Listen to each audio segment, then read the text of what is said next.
Good morning, ladies and gentlemen. Welcome to Ask the Theologian on this Tuesday, the last day of March. I'm glad you're here. You know, that means we'll be working feverishly over the next few hours to get the March edition of the Ask the Theologian Journal. If you get an annual subscription, you get January, February, March, just catches us up. It's a 2026 subscription. Go online and get that. You'll enjoy it. Good reading. Hey, also, this book, Ancient Dispensational Truth, happens to be on sale. 50% off this week at dispensationalpublishing.com. Glad you're here. Got a full week of broadcasting. And looking forward to your biblical, theological, and worldview questions today. And seeing what's on your mind. Put the word question if you want your question answered live. And I've also got a lot of questions I should catch up on.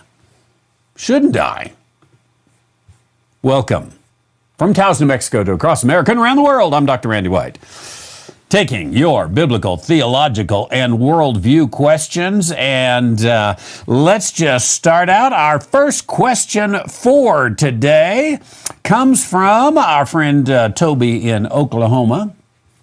And here is the question. What are your current views on what's happening in Iran? A little bit more, I'll add. I understand what we believe is mid-acts dispensationalist. It's not Bible prophecy happening now. But do you support President Trump attacking Iran? And maybe next, Cuba, Greenland, Venezuela, etc. Okay, so we've got a worldview question here. First of all, what's happening in Iran? You know, my preference, and I think this is true for probably virtually everybody, except maybe Raytheon and Lockheed Martin, whatnot. But my preference is, let's just mind our own business, stay out of war, don't get involved. I would suspect that is the preference. I would say probably, push comes to shove, it's the preference of the president, the Secretary of War, you know, on and on we could go. I suspect that most military servicemen and women would like not to go to war. But it's a druthers, you know, I'd rather not. But we also don't live in a perfect world and can't just say, I'd rather not do that. It sounds good, but we have actually tried it in American history. We tried it with World War I and we tried it with World War II. And what became, this is obviously we don't know, you know, what would have been if we hadn't done this. But what became of our isolationism was a world war. And it would have been much better had the United States gotten involved earlier in both World War I and World War II and taking care of business. I don't, you know, we weren't so much in the superpower status then as we are now. Yeah, we were a little bit isolated in ways that we aren't now. It was a lot easier to remain isolated. And even, you know, let's take World War I, Woodrow Wilson. He tried to do everything to keep us out of that war.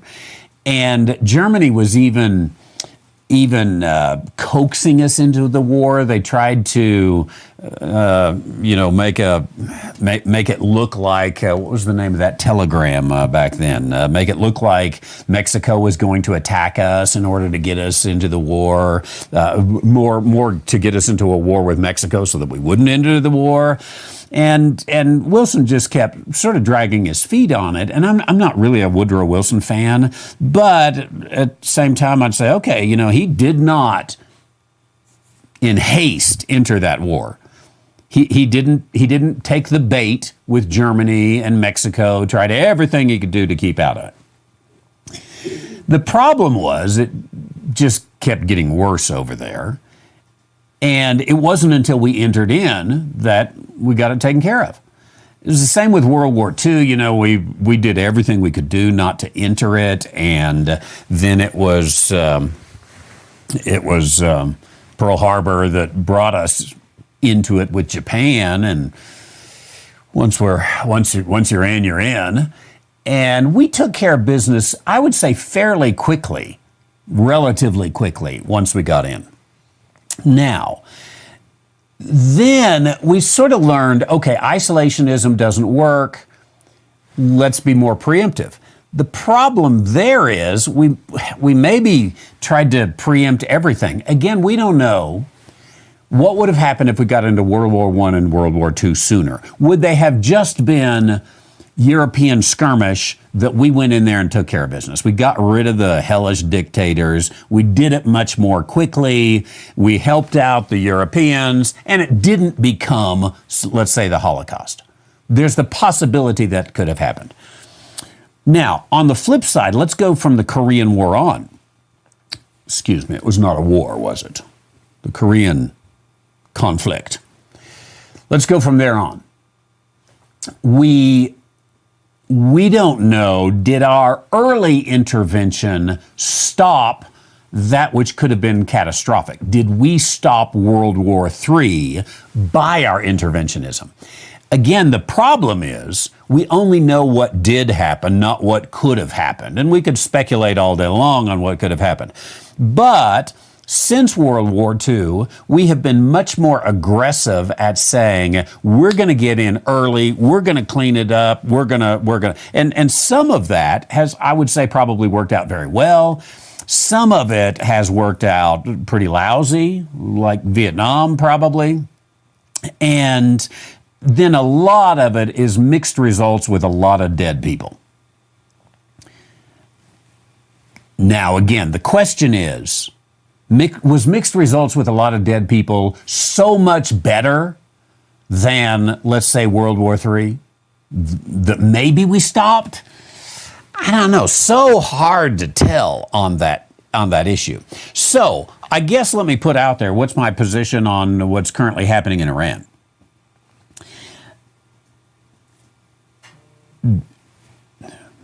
I don't know. Is it better to take care of this? Let's go ahead and try to put a little bit of the Iranian situation at hand. Since 1979, Iran has been a problem. As a matter of fact, probably we could say earlier than that. You know, the Shah of Iran was so much better than the Ayatollahs, but the Shah was no Sunday school teacher. And he was pretty abusive. Probably what got him into his difficulties. Nixon was pretty friendly to him because I think Nixon had a better sense of what your options are. Carter came along. Ford was just a couple of years. Carter came along, and Carter just had a soft heart to always do what is humanitarian. And he said the Ayatollah, he's mean to people. Excuse me, the Shah has been mean to people, and so we need something else. But I don't think he calculated very well that they were going from the frying pan into the fire, and Carter was doing that. And so we got the Ayatollahs. And that was, what was 1979, 50 years ago? I don't know.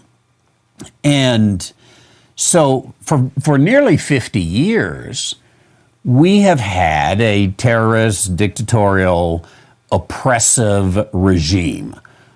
I don't think there's anyone who would disagree with that. There is no way of looking at the Ayatollah regime over the last almost 50 years in a positive sense.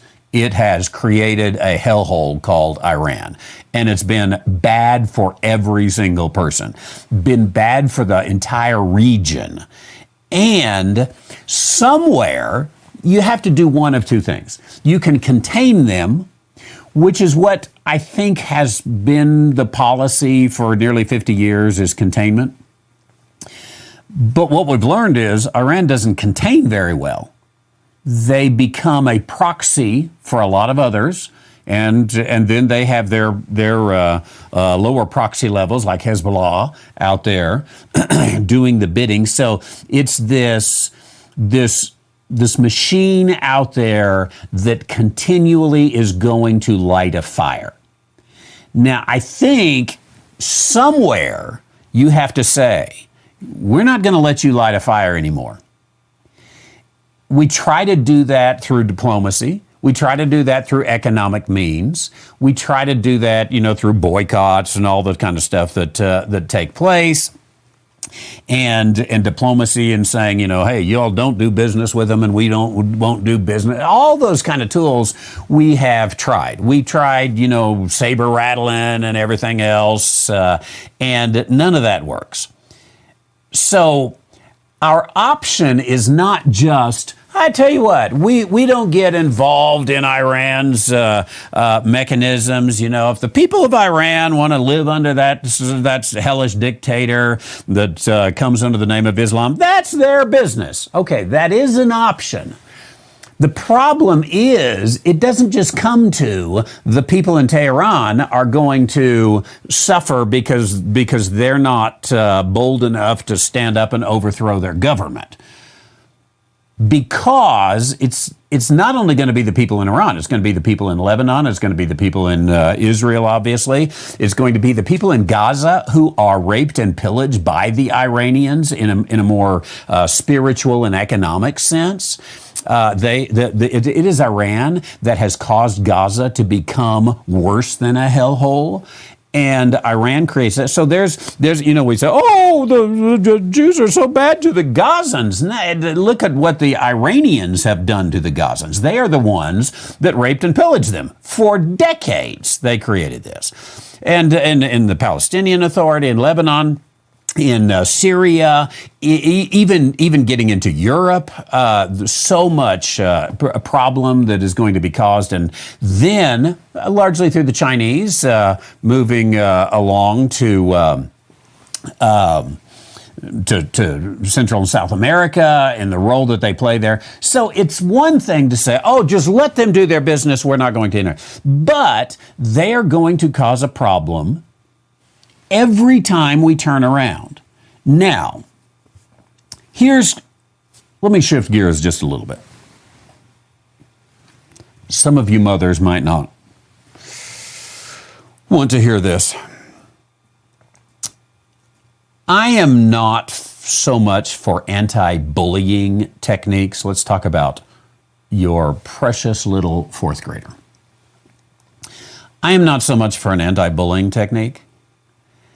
I am more for telling your boy, if he bullies you today, give him a bloody nose. He will never bully you again. Get out there, give him but I'm going to get suspended. Good. I'll give you a bozo button if you'll get suspended. We teach our children, we need to teach our children. You don't put up with it. You don't become the terrorist yourself, but you don't put up with it.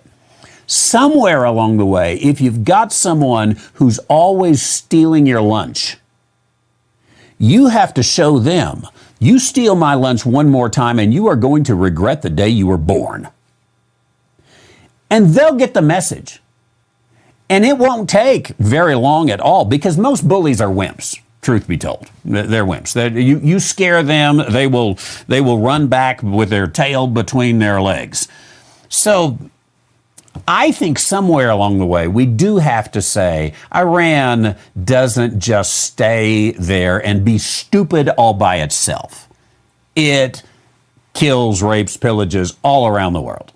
So it's not a choice of we ignore it, we don't do anything because we like isolationism. That's their business.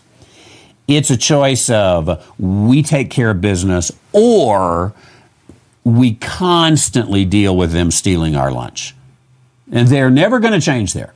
In the Middle East especially, I would say it's a power culture. And you definitely win by power. So Trump may learn the Putin issue. That is, these little countries aren't so easy just to bomb them and be done. It'd be really nice if you could. But, Putin learned, here's the Ukraine. They don't have anything going for them. I'll go in and be done with it in 3 weeks. Very likely the same thing with Iran. They have a technique that we can't really overcome, in that they have a terrorist mentality for one, and they have a win at all cost mentality, and they can just come in. I really do wish, though, and I see Trump waffling on this a little bit. He started out, there's only one way this is going to end. It's unconditional surrender. And then next thing you know, it's, I'm giving them 10 days. Forget 10 days. It's unconditional surrender today, or the bombs keep coming. I'm kind of a tough one on this one. And I'll tell you what, I'll give you 10 minutes. You surrender now, or they're coming in. I know that the leftists would hate me for that if I was president.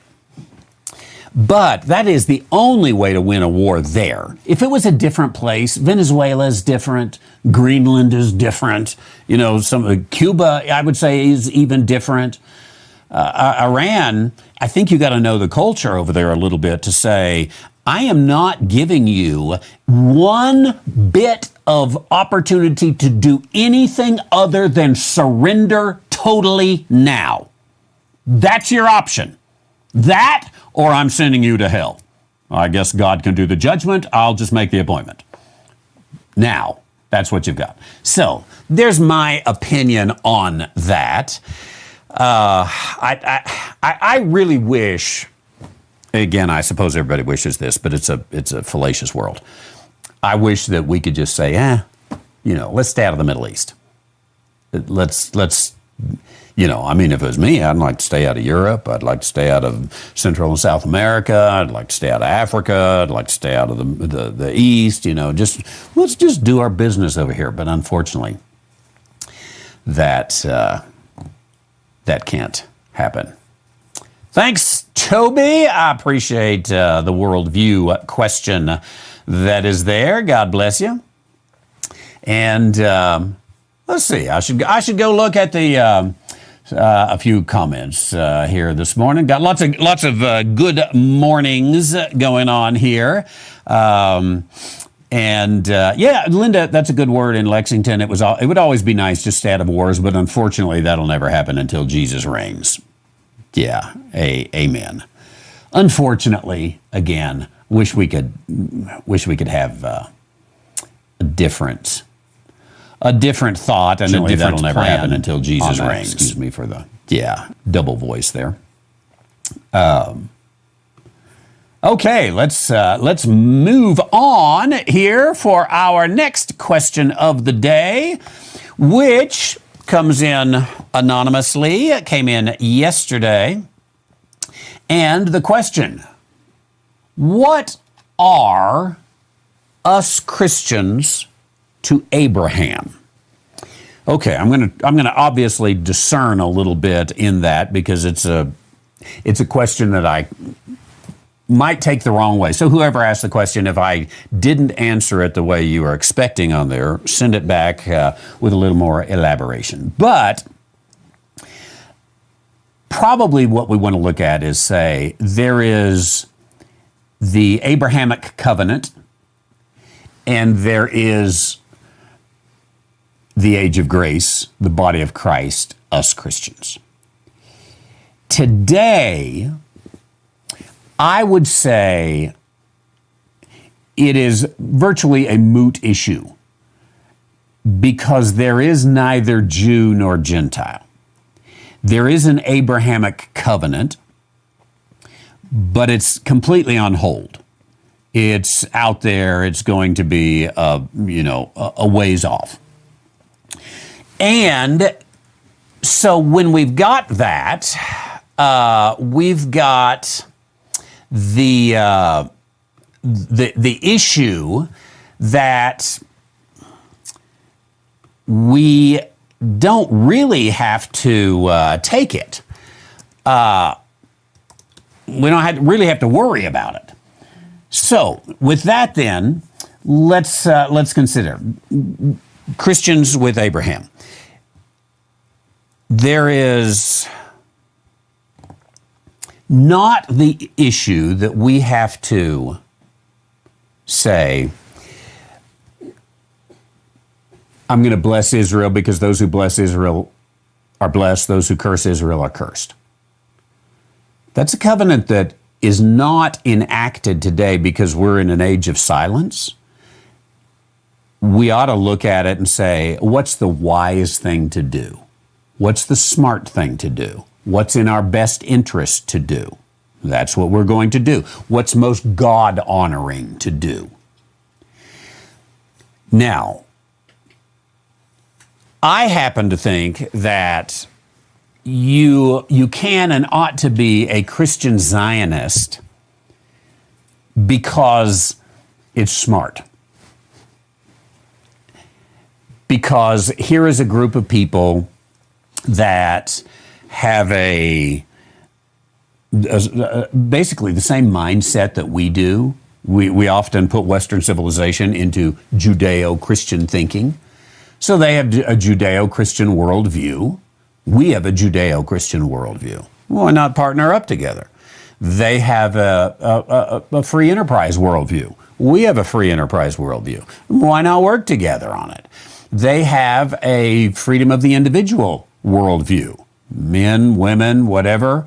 A woman ought to be able to drive a car. We think a woman ought to be able to drive a car. So why not partner up on this issue? This only makes sense to me. I don't understand the liberal mindset that says the Jewish people are the same kind of thinkers than us. Let's say the Palestinian people hate us and hate the Judeo-Christian worldview, and they hate our country and they hate our society, so let's partner with them. This makes no sense to me. But I am convinced that with Rush that liberalism is a mental disorder. So, I think we ought to look to anyone, whether they are the descendants of Abraham or under the Abrahamic covenant or under the Davidic covenant, whatever. They're Chinese, they're Brazilian, they're Venezuelan, they're Cuban, they're Ukrainian, they're Greenlandish. We ought to look at it and say, let's consider what's best for us, what's best for God, and what's best for us. I think we would come out much better in that regard. Now, most dispensationalists would disagree with my answer there. Most dispensationalists would say, no, that Abrahamic covenant is in effect today. I think the Abrahamic covenant is one aspect, really a foundational aspect of the kingdom covenant, if you will, and that has been set aside. That is not in our dispensation. So factoring in that which is not factored in doesn't make any sense. Let's speculate here a little bit. We are in a sense, moving into a post-penny dispensation. I don't know how long it'll last, but the ubiquitous penny, everybody's got one somewhere. The ubiquitous penny, they're not making them anymore. I suspect someone will change that in the future. They're not making them anymore. So more and more you see, hey, we don't have enough pennies. Well, the issue is they're all in my mug right here. We don't have enough pennies. So we're not doing pennies anymore. We'll round up, we'll round down, whatever it is. They make those decisions. Now, in a post-penny dispensation, you quit pricing your books to be $14 and, well, we could go 95 cents. You quit pricing them to be 99 cents. Somebody's going to round somewhere up there, up or down, whatever it's going to be. Somebody's going to be shorted if we do that on a cash basis. So why factor in a penny when a penny is not a thing anymore? This is what I would say to dispensationalists is the Abrahamic covenant, the Davidic covenant, the Mosaic covenant, the kingdom covenant, all of that I'm going to kind of lump into one. That has been put in abeyance. That has been put on hold. Let's not factor it in our theology. let's just factor in we are people who have an opportunity to be saved, to be complete in Christ by a gift, and we are people who attempt to live a moral life based upon the character of God. So I don't think it's a thing for our day today. Thank you for that. Let's move to our next question of the day. We are going at blazing speed, aren't we, ladies and gentlemen? And our next question of the day comes from JAS. How would you pronounce that? Could be Jace, could be Jas, could be Jason, could be James.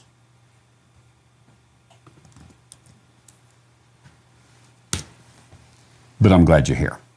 Jas, a few days ago, on Sunday, had a question about 1 Samuel chapter 15, verse 3. Let's look at it first. Now go and smite Amalek and utterly destroy all that they have, and spare them not, but slay both man and woman, infant and suckling, ox and sheep, camel and ass.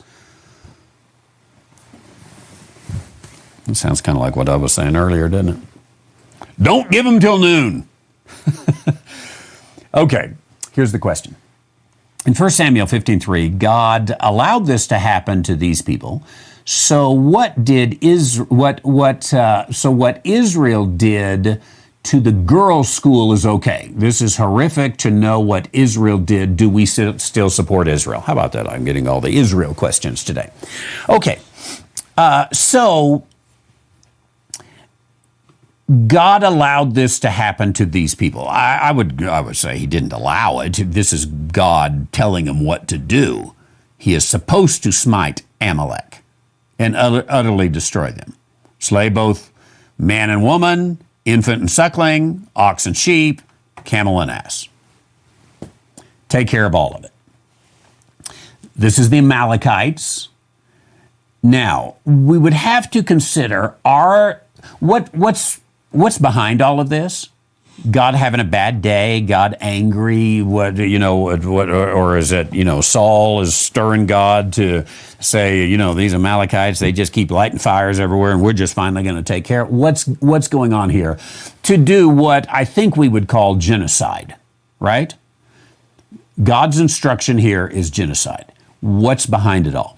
I think if we look into it, what we would see is that it has to do with the genes genocide. Find out for me, Luca, Amalek is a descendant of whom? Can we follow that back somewhere and see? I'm not sure. I'm pretty sure, however, that what you're going to find is that you are able to connect Amalek to the Nephilim. And you're going to find that the Amalekites are an existential threat not only to Israel, but to humanity. Now, I know that sounds far-fetched, probably for Jas, Jace, James, Jason, whoever you may be. But if you look at it closely, why did God send the flood? Well, there was a problem with the sons of God and the daughters of men creating giants. It was a purity issue, a purity of the DNA. It was an existential threat. If we can lay forth that we've got the same thing with the Amalekites, then all of a sudden, this is a little different. Let's suppose that the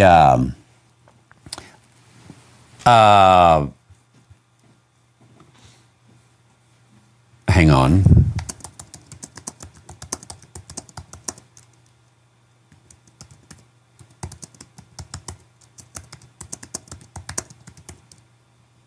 Doing some study right here. Let's suppose that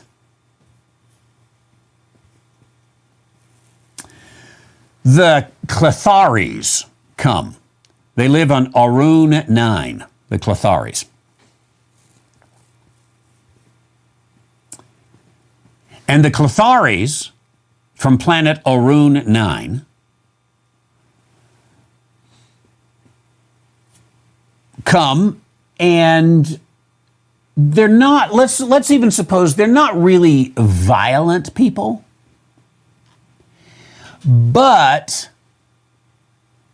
they have a poison within their system that if we humans come into proximity with the Cletharis, we are first going to turn into a toad, and then after that, we are going to have an unbelievably painful toad death.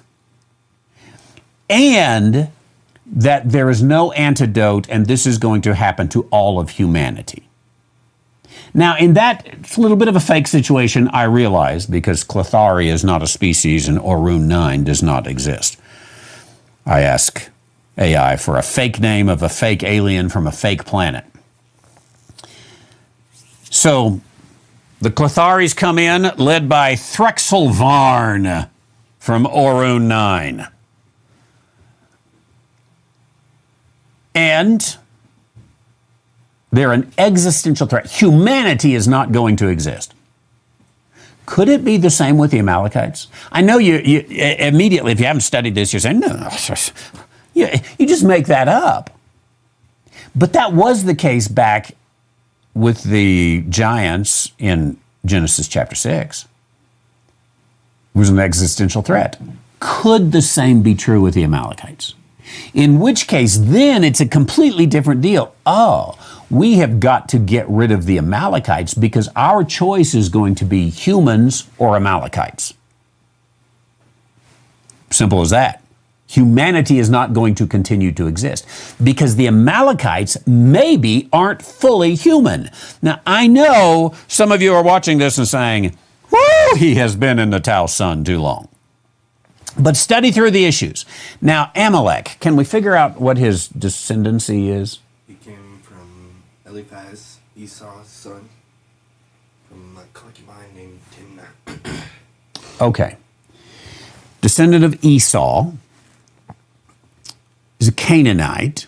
See if there's any connection we can give there to any of the Nephilim or the Rephidim or the family of the mixed race, and I don't mean mixed as in, races. I mean mixed as in a DNA kind of thing.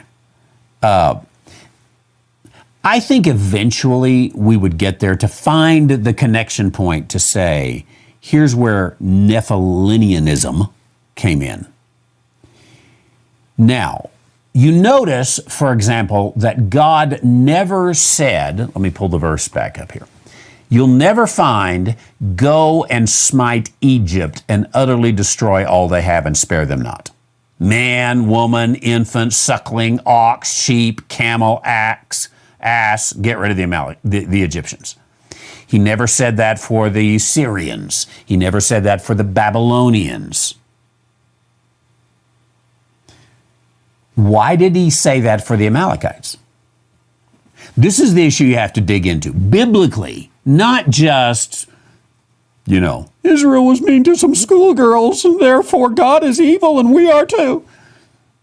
We're gonna deal with how can we put this together that a good, righteous, moral, holy God says of this particular people, destroy all of them. But he doesn't say that of other people who are horrendous enemies. Why not do that to the Babylonians who are going to destroy Israel? Maybe there's something there. Maybe we have to follow that through and say, contextually, is there anything?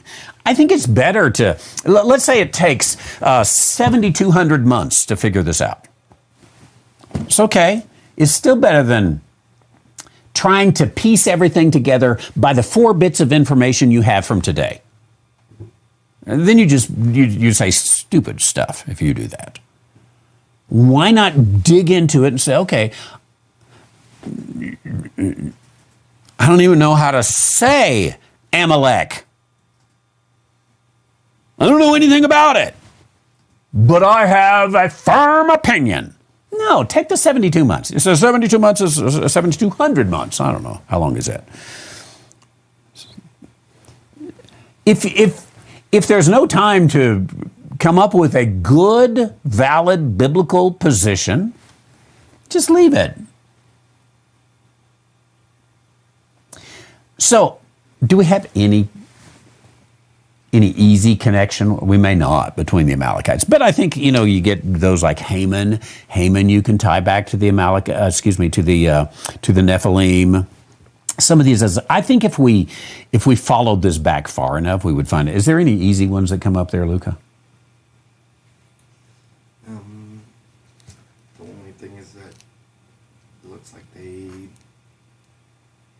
those three dwelt in the same land as the Amalekites, the Rephaims. Okay, we know that there is a proximity. The Rephaims, the Nephilims. There is a proximity to the Amalekites. That's the easy one. This is where I say, hey, we need 7,200 months to put all this together. But go ahead and take the time and study it. So, God did say, wipe out the Amalekites utterly. By the way, I think it happened. Destroy all that they have. We would again immediately have to say, why didn't he say that of the Egyptians? Why didn't he say it of the Babylonians or the Syrians, all these other peoples? Why not wipe them out? And could you even justify Israel wiping out the Syrians? You say, well, they're too big. Okay, go from the Tyre and Sidon. Why not wipe them out? Famous longtime enemies, it's just a little city-state. You could wipe them out. Why not utterly destroy all that the Sidonians have? I think that had Saul or David or Solomon, any of them, gone to wipe out the Sidonians, because our God is one who wipes out all of our enemies, immediately they would have been stopped by God. So why is this different? Okay, so you say God allowed this to happen to these people. I will say God instructed this to happen to the Amalekites. I'm not even sure if I would call them people. God instructed this to happen to the Amalekites. Going on, so what Israel did to the girls' school is okay. Now, I am going to have to admit a little bit of ignorance here. I don't know what Israel did to the schoolgirls, but I'm sure it's something that at least comes across as horrific. Let me come over here to Grok, which is pretty good on current events. What did Israel do to the girls' school? There was a day when I would have apologized for not knowing what Israel did to the schoolgirls, but it's not today. Now, I would say, if you know every news event, get a life. Do something. I got other things to do than keep up daily with Israel. I watch the news. About the only time I get the news is if I'm traveling and I'm bored, because the news is boring. Okay, a missile strike hit the Shaharej Tabayeh Elementary School and all-girls primary school in Midab, southern Iran, on February 28, 2026, during the initial wave of U.S.-Israeli airstrikes on Iran. That's from Al Jazeera. Strike occurred about 10 to 10:45 a.m. while classes were in session. Iranian officials state the media there's 150 to 175 deaths. The vast majority of those were girls ages 7 through 12. The school was located near an Islamic Revolutionary Guard Corps base naval facility, which was reportedly targeted in the same operation. Satellite imagery, videos, geolocation by the outlets like The Guardian, New York Times, Reuters show the school building was directly or collaterally hit amid airstrikes. Happened on the first day of the U.S. military operations. Iran immediately blamed the U.S. and Israel for deliberately or recklessly hitting the school. Israel has denied conducting any strike in that specific area or knowing about operations there at that time.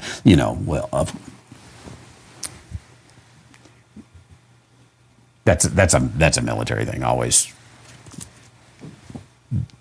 you can't tell everything. U.S. officials said they are investigating. That's what U.S. officials say. Israel denies U.S. Investigates. We know that story. Preliminary assessments per Reuters, which is left-wing, Washington Post, which is left-wing, CBS, which is left-wing, suggest it was likely a U.S. strike. Okay, so Jace, why are you blaming Israel? If Reuters says it was likely the U.S.,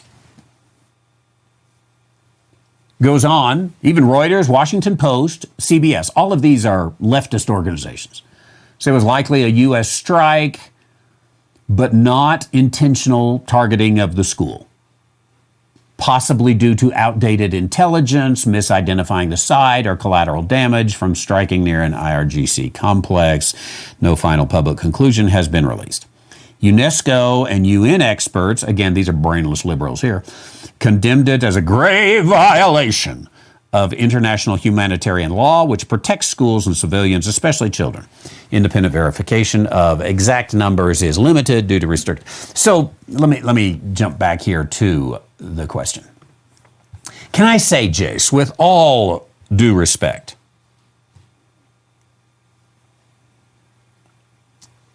you're uninformed and jump to conclusions. And I feel 100% certain that if you studied the issue of the Amalekites and you studied the issue of, in your words, what Israel did to the girls' school, you would find yourself embarrassed. So spend a little time to educate yourself or say, hey, on the surface, I don't like what's happening here. I think I'm going to have to do some research. Jace goes on, this is horrific to know what Israel did. Do we still support Israel? So you want to poll support for Israel based upon something that Reuters, CBS, and the Washington Post even say Israel didn't have anything to do with it. The question is, this is horrific to know what the United States did. Do we still support the United States?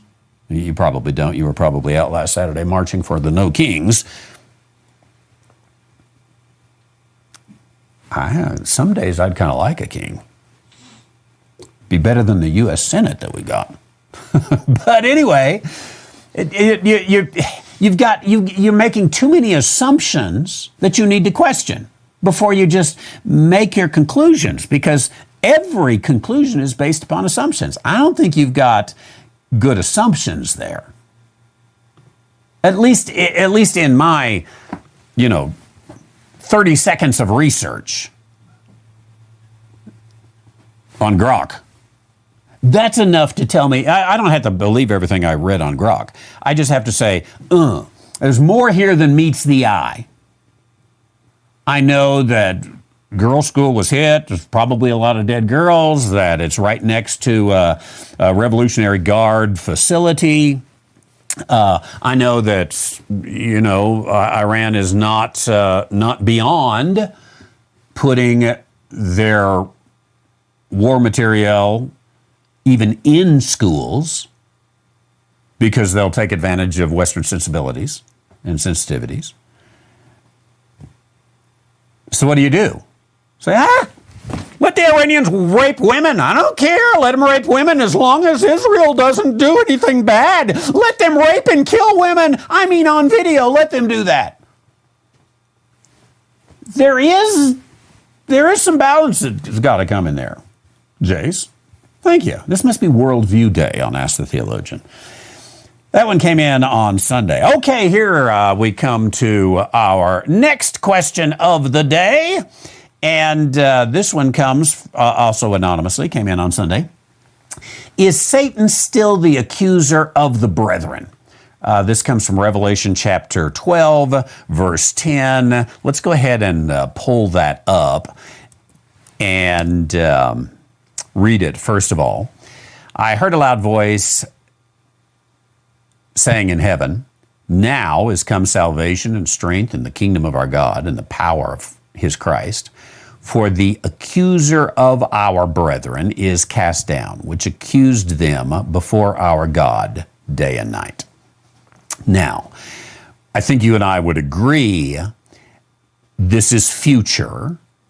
So the accuser of our brethren today, March 31st, 2026, has not been cast down. That's a future thing. And it is said that, we'll say this is Satan, and I think that's a safe assumption, that Satan accused them before our God day and night. In its simplest form, I think we would say, well, if he accused them before God day and night, up until the point that he's cast out, then he would be accusing them today. However, that really is going beyond what the words themselves say, because the word here, accused, would you check that for me, Luca? It's Revelation 12:10, accused. I'm going to assume that's probably in the aorist tense, but I may be wrong. I'd like to know the tense, whether it's aorist or imperfect or what it is. But that particular word there says there was a time when he did it. An ongoing time, a point in time. There was a time when day and night he accused them. Now, does that mean every single day and every single night of every single year of every single dispensation? I think that's going beyond what it says. My position, and I'm going to work through this and make sure it's a valid position, but my position is that today Satan is in an age of silence. He's not accusing our brethren, which I would argue is Israel. He's not doing it day and night. Now, he doesn't really need to, because he's got people like Jace that do his bidding. He's laid the seeds there. It's all taken care of. So there is spiritual accusation against our brethren. Again, I think that's the Jews, not Christians, it's the Jews.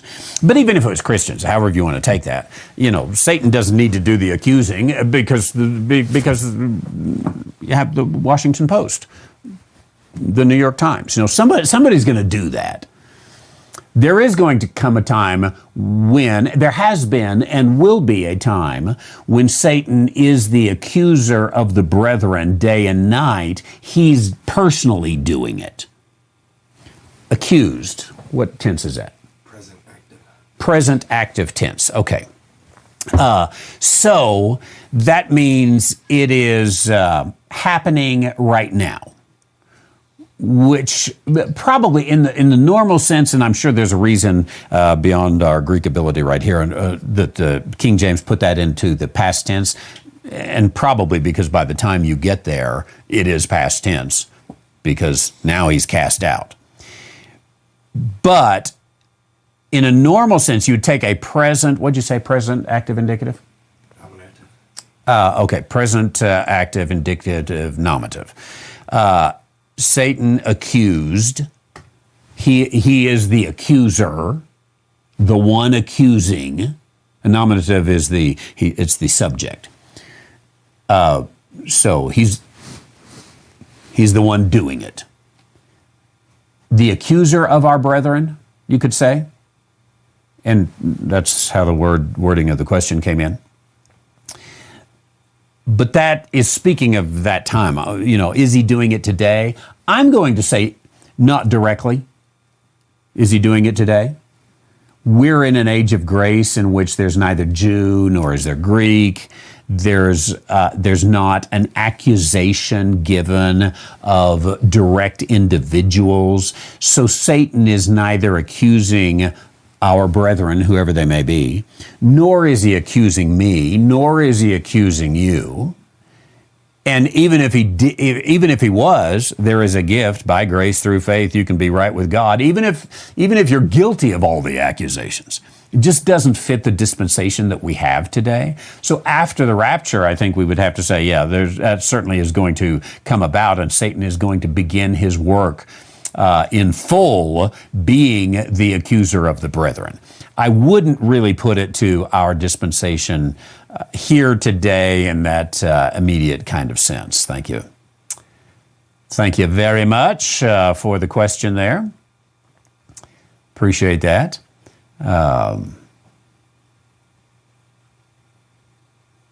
Checking out some of the comments here. See if there's anything I should.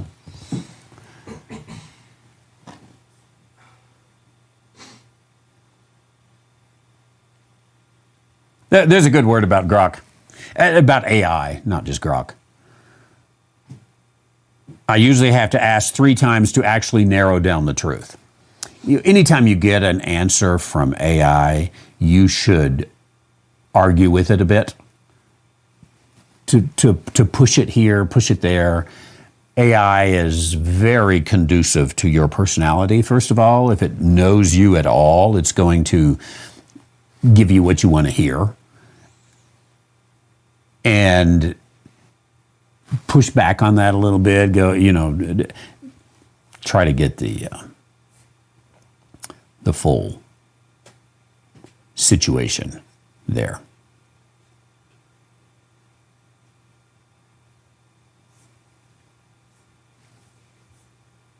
And some interesting illustrations that go there.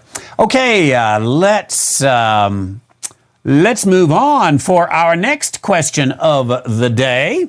We are going to come to, let's see, where are we going to come to? I'm coming to Linda in Lexington, who I believe is with us today. This one came in on the Ask the Theologian question. Last Thursday night, you mentioned the end times ending when Saul was introduced. This is the New Testament Saul of Tarsus. The end times ending when Saul was introduced. Can you go more into that? Were you comparing Acts 7:56? You were comparing Acts 7:56 to Isaiah 2:19. Let's pull those scriptures together. Let's pull those two scriptures together first of all, and get to the context of it and explain what I mean. So we've got Acts chapter 7, verse 56, and we've got Isaiah chapter 2, verse 19. I always have a hard time spelling Isaiah. There we go. Let's start with Isaiah on the right side of the screen. They shall go into the holes of the rocks, into the caves of the earth, for the fear of the Lord and the glory of his majesty when he ariseth to shake terribly the earth. It's this little phrase right here that I caught on in the Isaiah passage, when he ariseth to shake terribly the earth. I tied that into Acts 7, verse 56, where Stephen said, "Behold, I see the heavens open, and the Son of Man standing on the right hand of God." Now, I tied standing with arising. Standing up, rising up. And I put those together to say the Jewish people were expecting that a day would come when the Lord would rise up, coming in to shake terribly the earth. It, therefore, was a time of judgment. As you can see, I didn't turn my phone ringer off. There we go. They were expecting a time of judgment, which was not going to be good. It was going to be a time when they go into the holes of the rocks, the caves of the earth, for fear of the Lord, the glory of his majesty. Expecting that, let's jump ahead to the days of Saul of Tarsus, days of Stephen, Acts chapter 7. It's not until Stephen says, I see the Son of Man standing, that then they cried out with a loud voice, stopped their ears, ran upon him with one accord, and killed him. Why did this statement make them so mad? Now, I think it made them mad because they were expecting the Lord to rise up, and Stephen was saying, you are the ones that got up off his throne, ready to send the judgment. And so they killed him. Now, my statement then about the end times ending, probably we should say actually being put on pause. I am convinced that beginning with the day of Pentecost, they were in the last days. We could strengthen that just by going to Acts chapter 2 or Joel 2, which is quoted in Acts chapter 2, and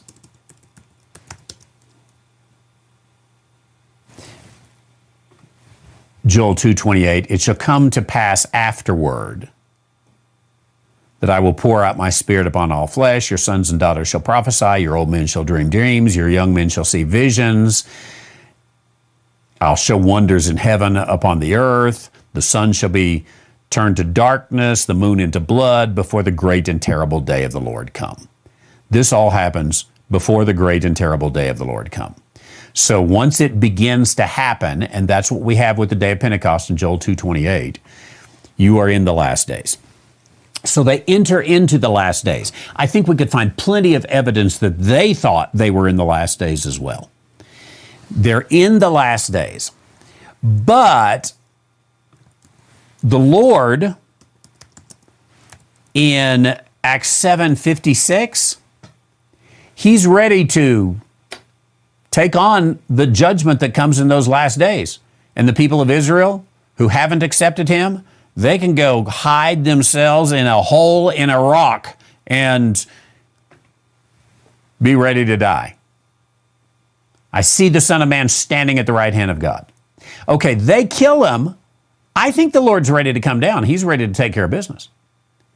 They stoned him, but he kneeled down and cried with a loud voice, Lord, lay not this sin to their charge.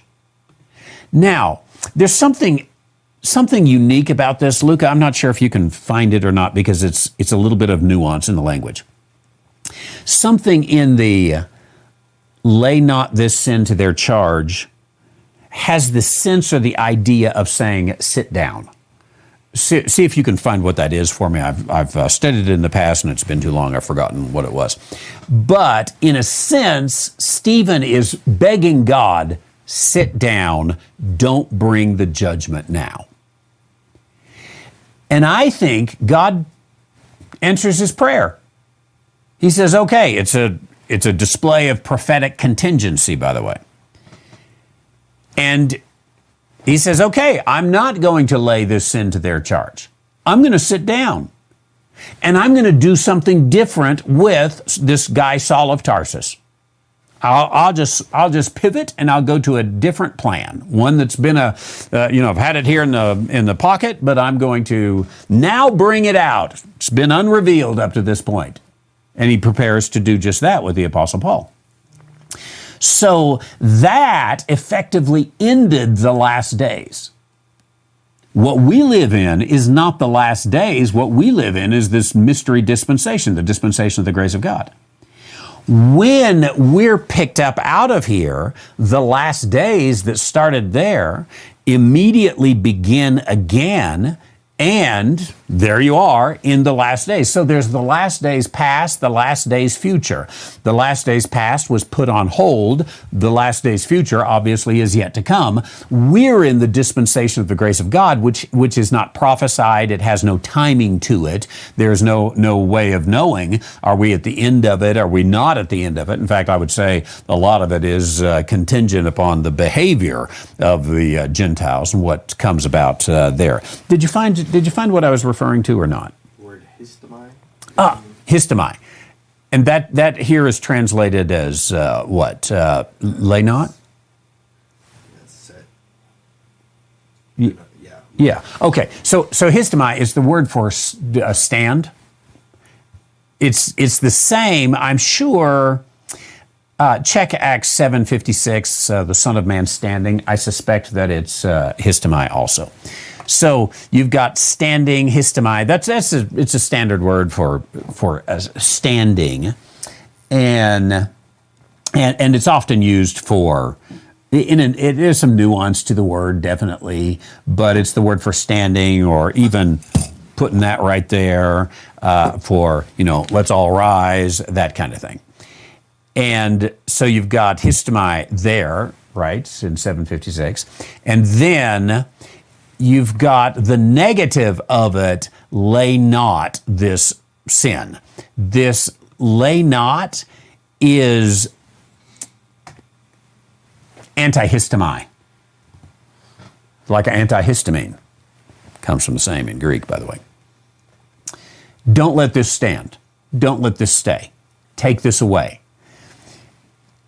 In a sense, is saying, can you sit back down? And that's exactly what the Lord does, is he sits down and does not lay that sin against their charge and opens up the dispensation of the grace of God, setting aside the last days. Now, there's some more that could be added to that because they still have a little bit of opportunity to receive their king. It's downhill for them from there. Some of my mid-Acts friends would put a very sharp distinction right there. And I can understand that. There's some other scriptures, I think, that conflict with it. But is it a sharp, now we're out of the last days, or is it a little bit of overlap that is given there? Thank you, Linda in Lexington. I appreciate that question today. Good to see all of you from Shrewsbury, England, to the Netherlands, to Maine, and all of you all over the place. Good to see you.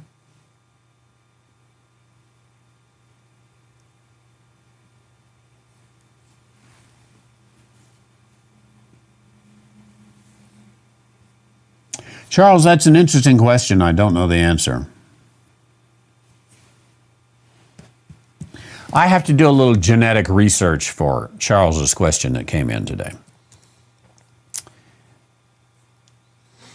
has to do with mules and sterility and mixed breeding and all of that.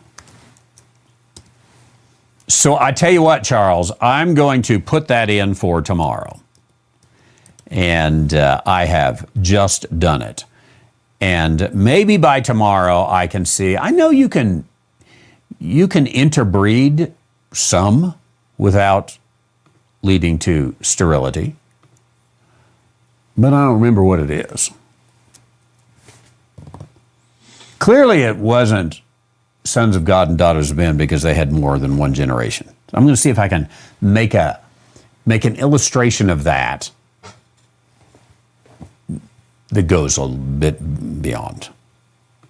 Saving that for tomorrow, Charles, and the rest of you. Thanks for being here.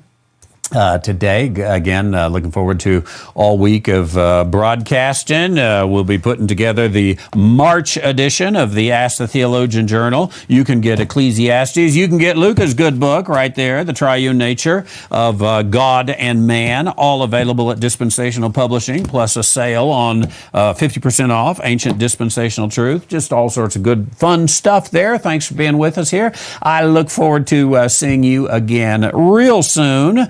And until next time, just go put those questions in at randywhiteministries.org. We'll see you soon.